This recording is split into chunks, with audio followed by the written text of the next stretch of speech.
सागर बूंद समाए के 5वें खंड में निजता का पाठ चल रहा है। बोध वाक्य भी अंतरंग को छूने वाले हैं। गुरुवर कह रहे हैं, अपने में अपने हित की भावना ही जागृति है। अपने में अपने हित की भावना ही जागृति है, तभी जीवन में सबेरा है। सबेरा की बात है,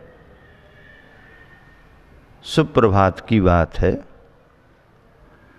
अपने में अपने हित की भावना ही जागृति है और तभी जीवन में सबेरा है।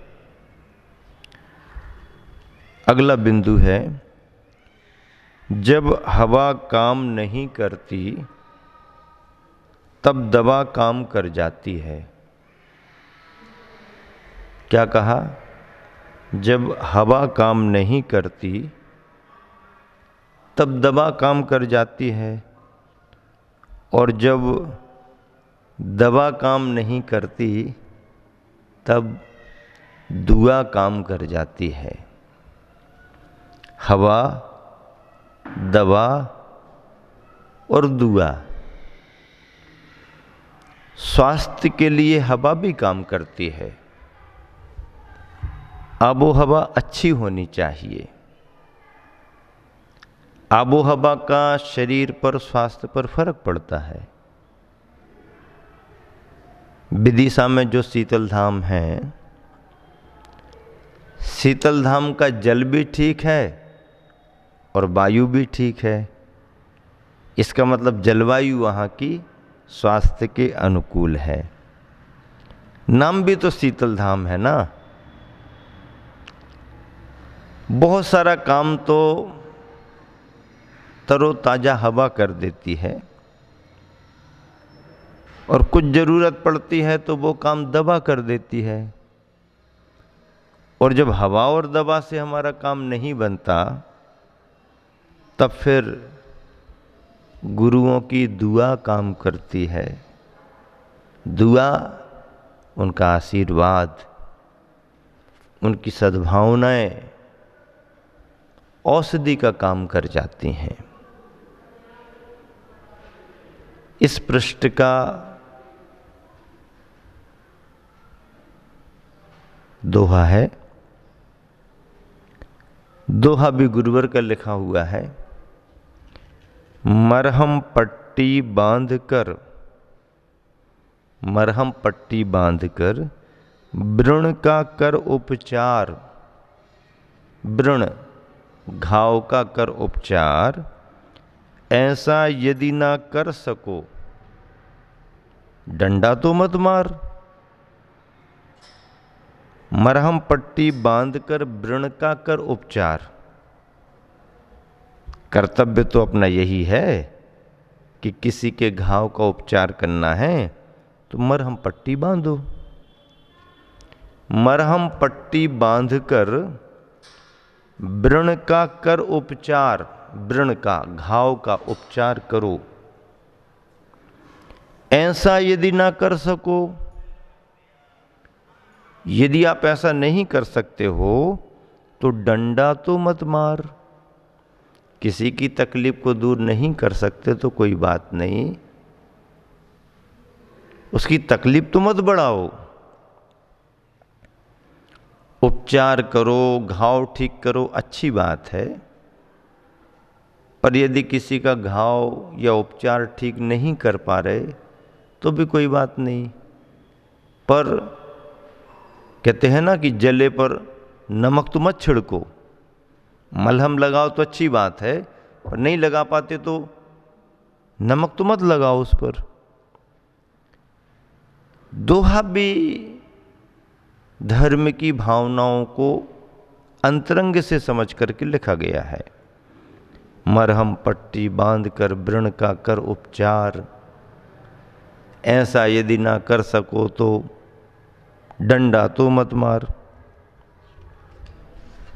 अगला बोध वाक्य है, वर्ण का आशय न रंग से है न अंग से। वर्ण, वर्ण का अर्थ रंग तो होता ही है, लेकिन शास्त्रों में जो वर्ण व्यवस्था है सामाजिक व्यवस्था के रूप में, जाति वर्ण और धर्म की जो बात आती है,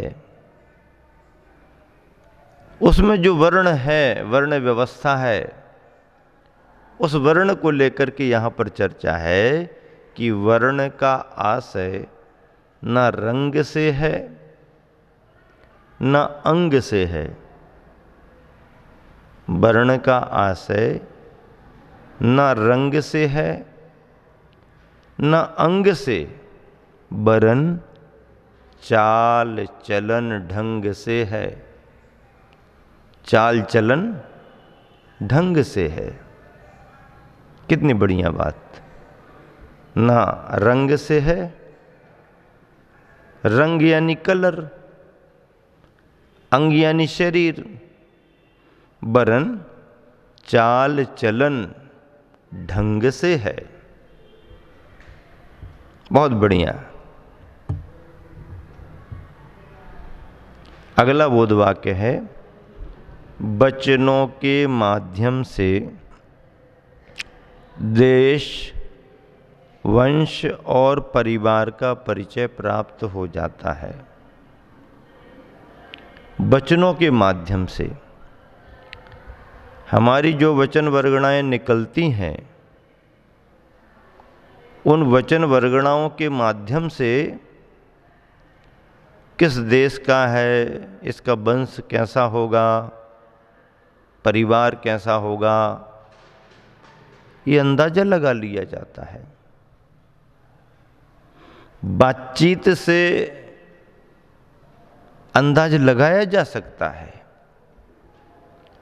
हालांकि बनावटी बातचीत में पकड़ पाना बहुत कठिन है,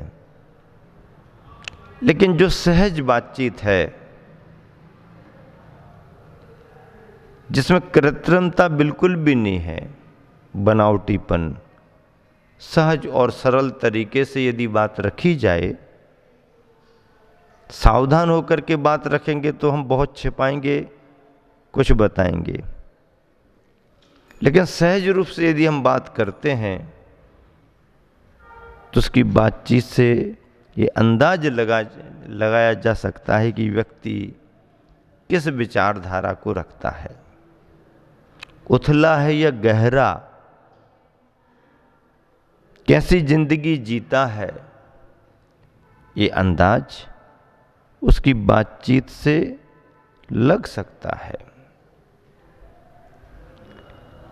अगला बोध वाक्य है, कलयुग की यही पहचान है, जिसे खराबी अखरा है सदा। कलयुग की यही पहचान है, जिसे खरा भी अखरा है सदा। खरी खरी बात भी अखर गई, कलयुग ही है। अच्छी बात भी बुरी लगती है, हित की भावना भी किसी के प्रति करो तो वो उसे उल्टा ही सोचेगा। नरकों में जैसे होता है ना, नित्या शुभतर लेश्या परिणाम देह वेदना विक्रिया, नित्य ही अशुभ अशुभतर अशुभ अशुभतर होता रहता है। वो चाहे भी कि अच्छा सोचें तो वहाँ वातावरण नहीं, वो चाहे भी कि अच्छा हम देखें, वहाँ वातावरण नहीं। देह लेश्या परिणाम सब कुछ अशुभ अशुभ अशुभ अशुभ पुद्गल की बरगणाओं में होता रहता है। तो बुरे में तो बुरे की ही स्थिति बनती है। कोई किसी के बारे में अच्छा सोचे भी तो कलयुग का प्रभाव उसके सोच को प्रभावित करता है। और कलयुग की यही पहचान है, जिसे खरा भी अखरा है सदा, और सतयुग उसे तू मान। सतयुग क्या? सतयुग क्या? सतयुग उसे तू मान, जिसे बुरा भी बुरा, बुरा भी बुरा। बुरा किसे कहते हैं? बुरा शक्कर के शुद्ध भागों को कहते हैं। शक्कर शुद्ध आती है, संशोधित होके आती है, लेकिन जैनी लोग, त्यागी व्रतीजन उस शक्कर को और ज्यादा संशोधित करते हैं। उसे पानी में गला करके पुनः उसे ठीक ठाक करते हैं, सुखाते हैं। शक्कर घुल मिल करके पुनः बूरा बन जाती है। शक्कर के उस शुद्ध भाग को वृत्तियों के हिसाब से जो बनता है उसे बूरा कहते हैं। तो सतयुग उसे तू मान, जिसे बुरा भी बुरा सा लगा है सदा। वो तो सतयुग ही माना जाएगा जिसे बुरा भी अच्छा लगने लगता है। ठीक है भाई, जो भी तुमने किया तुम जानो, हम तो उसे भी अच्छा मान के चल रहे। अगला बोध वाक्य है, शांति कहीं और से आने वाली नहीं। शांति कहीं और से आने वाली नहीं। अशांति जहां से आ रही है उसे दूर करना ही शांति को लाना है। अशांति जहां से आ रही है, अशांति के स्रोत जो हैं, अशांति के जो कारण हैं, उन्हें जहां से अशांति जहां से आ रही है उसे दूर करना ही शांति को लाना है। अशांति के कारणों को दूर करना ही शांति को लाना है। शांति कहीं और से आने वाली नहीं। बाहर से थोड़ी शांति आती है, शांति तो अंदर से आती है। अशांति के कारण यदि मौजूद हैं तो उन्हें हटाना ही शांति को लाना है। शांति किसके लिए? स्वयं को या दुनिया को? बोलो, सुन रहे कि नहीं सुन रहे? शांति किसके लिए? स्वयं को या दुनिया को? यदि स्वयं शांत हो जाओगे तो दुनिया अपने आप शांत हो जाएगी। यदि आप शांत हो जाओगे तो दुनिया अपने आप शांत हो जाएगी। शांति किसके लिए बाबा? बताओ ना, बोलो, शांति किसके लिए? स्वयं को या दुनिया को? स्वयं को भी होनी चाहिए और दुनिया को भी होनी चाहिए। शांति स्वयं को भी हो, दुनिया को भी हो। विश्व शांति की कामना करो, सभी जीव सुखी रहें, भावना भाव।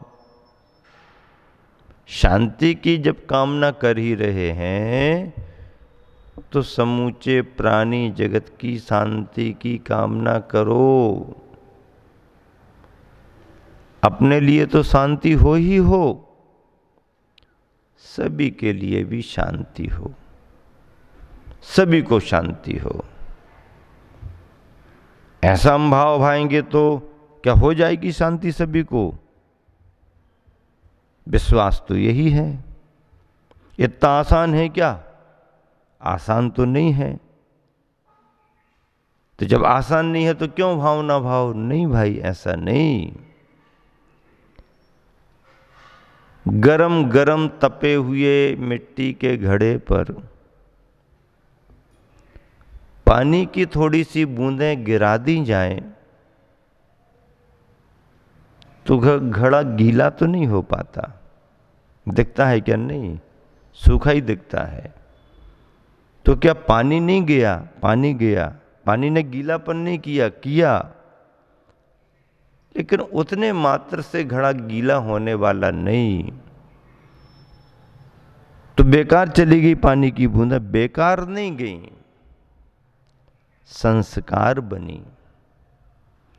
एक एक करके बूंद का संस्कार, एक एक बूंद का संस्कार, एक एक बूंद का संस्कार पढ़ते पढ़ते पढ़ते पढ़ते पढ़ते पढ़ते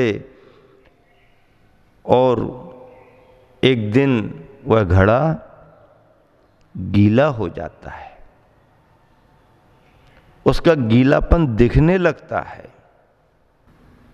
अगला बोध वाक्य है, मंगलाचरण और मंगल ध्वजारोहण आदि कार्यों के समय ही,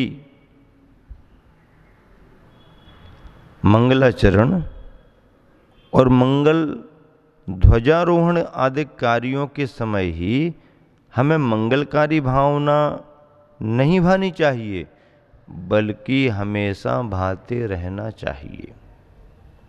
हमेशा कार्य की शुरुआत कर रहे हैं मंगल भावना भाव, मंगलाचरण कर रहे हैं मंगल भावना भाव। अरे अकेले मंगलाचरण के समय ही नहीं, ध्वजारोहण का मुहूर्त है, मंगल भावना भाव। अरे अकेले ध्वजारोहण के मुहूर्त में ही नहीं,